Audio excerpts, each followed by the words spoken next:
Hello বন্ধুরা, আজকে আমরা দেখাবো আমরা ব্রুডিংয়ের সময় মুরগির বাচ্চাকে কি ওষুধ দিলাম এবং কিভাবে আমরা ব্রুডিং করি। এটা হলো আমাদের ব্রুডিংয়ের কন্ট্রোলার। অনেকে করে কি এই কন্ট্রোলার ব্যবহার না করে শুধু লাইটের ব্যবস্থা করে, যে বাচ্চা যখন ঠান্ডার আগে তখন লাইট বাড়ায় দেয়, এখন যখন ঠান্ডা দূরে থাকে তখন লাইট কমায় দেয়। এতে অনেক হয় কি বাচ্চার সঠিক তাপমাত্রাটা সঠিক হয় না। আর এতে আমরা যেরকম বেঁধে দেবো তাপমাত্রা সেভাবে নিয়ন্ত্রণ করবে। আস্তে আস্তে প্রথমে 37.7, তারপরে 37.6, এভাবে আমি আসলে কন্ট্রোল করি, আস্তে আস্তে স্বাভাবিক তাপমাত্রার সাথে মিলাই দিই। তো দেখুন আমাদের টাইগার মুরগির বাচ্চা, এই যে 100 পিস ফুটেছিল, 50 পিস আমরা বিক্রি করে দিছি, আর 50 পিসের অর্ডার আছে, আগামীকাল সম্ভবত নিবে তারা।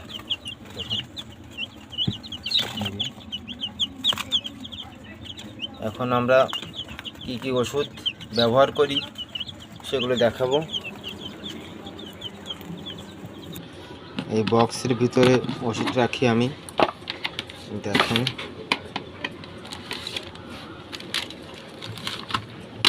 বাচ্চা যখন প্রথম বেরিয়েছিল তখন 12 ঘন্টা ধরে এই শুধু গ্লুকোজের জল দিছিলাম, এটা খাওয়া শেষ। তারপরে রাত্রে দিকে দিছিলাম রেনামক্স। এই রেনামক্স ওষুধটা খুবই ভালো এবং অনেক সুন্দর কাজ দেয়। এটা হচ্ছে নাভি কাচার জন্য ব্যবহার করা হয়। সাধারণত যে কোনো মুরগির বাচ্চার জন্য এটা প্রযোজ্য এবং আমি এটার রেজাল্ট খুব ভালো পেয়েছি এতদিন ধরে ব্যবহার করে। এরপরে আছে রেনামাইসিন। এটাও পায়খানার সমস্যা এবং বাচ্চার মল লেগে থাকে সে সমস্যায় অনেক সুন্দর কাজ করে। সাথে এই যে সিপ্রোফ্লক্সাসিন গ্রুপের এই যে ওষুধ, এটাও ইসের জন্য খুবই ভালো কাজ করে, মল লেগে থাকা রোগের জন্য। এটা আমি ব্যবহার করে অনেক ভালো ফলাফল পেয়েছি। আর এই যে লাইসোভিট, এটা রোগ প্রতিরোধ ক্ষমতা বাড়ায় মুরগির বাচ্চা। এটা আমি প্রথম দিন থেকেই ব্যবহার করি এবং খুব ভালো রেজাল্ট পেয়েছি এবং এটা 3 দিন যাবৎ ব্যবহার করি আমি। এটা মাইক্রোনিট ঠান্ডার ওষুধ, এটা অন্তত 12 দিনের পরে ব্যবহার করি আমি, আপাতত দিচ্ছি না।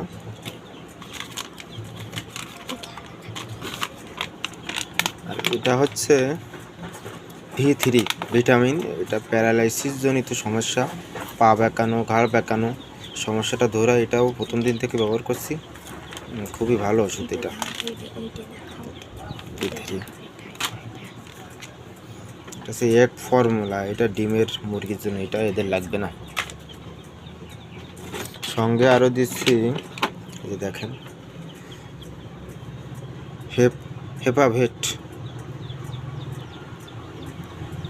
হেপাটোভেট, এটা হচ্ছে লিভার টনিক। এটা লিভারের কাজ করে, ক্ষুধা মন্দা দূর করে এবং খুবই ভালো ওষুধ হেপাটোনিক।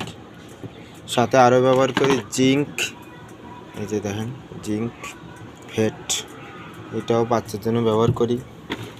সম্ভবত বাচ্চার যে মলের সমস্যা হয় তার জন্য এই যে অ্যাসিডিও, পেটে অ্যাসিড হয়, খাবার কম খায় যার জন্য অ্যাসিডিও, এটাও ব্যবহার করি।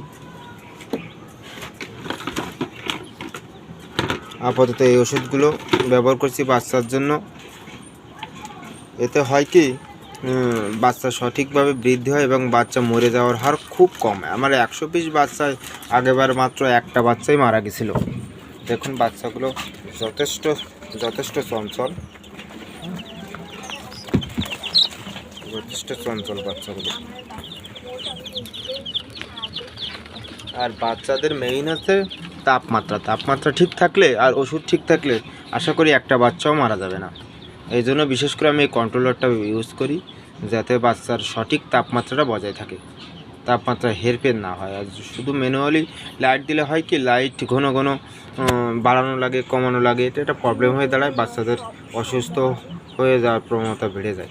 কিন্তু এক্ষেত্রে এটা আমার নিজের করা, এক্ষেত্রে বাচ্চার সঠিক তাপমাত্রা পায়। এই হলো আমার ওষুধ, আমি আপনাদের সঙ্গে শেয়ার করলাম যে আমি কি ব্যবহার করি। আপনাদের কমেন্টে জানাবেন যদি ভুল ত্রুটি থাকে।